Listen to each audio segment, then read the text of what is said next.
Mali, Assimi Goïta a reçu une délégation de l'Azawad en présence de Choguel Maïga. Le colonel Assimi Goïta, président de la transition, poursuit ses consultations à Bamako après son coup de force de la semaine dernière, condamné par l'UA et la CEDEAO qui ont suspendu le Mali. Mercredi, le colonel Assimi Goïta a reçu une délégation de l'ex-rébellion qui demande des gages avant d'accompagner la transition. Choguel Maïga, pressenti pour la primature, a assisté à la rencontre. Au palais présidentiel de Koulouba, situé sur les hauteurs de Bamako, les délégations maliennes se succèdent. Celle de la coordination des mouvements de l'Azawad, l'ex-rébellion, a été reçue hier mercredi dans la nuit par le colonel Assimi Goïta, le président de la transition. Un signe qui ne trompe pas, d'après nos informations, il a présenté à ses invités Choguel Maïga.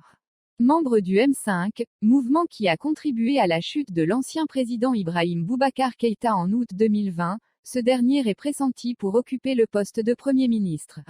Et sa présence avait pour objectif de rassurer les ex-rebelles sur un point important, l'application de l'accord de paix d'Alger signé en 2015.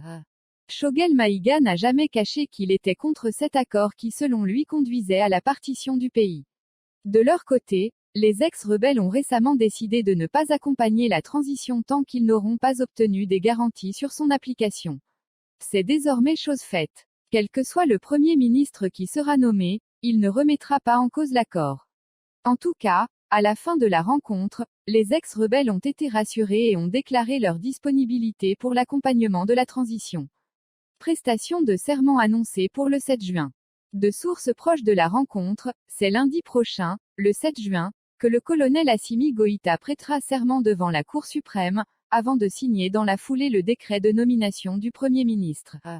Source, MaliWeb.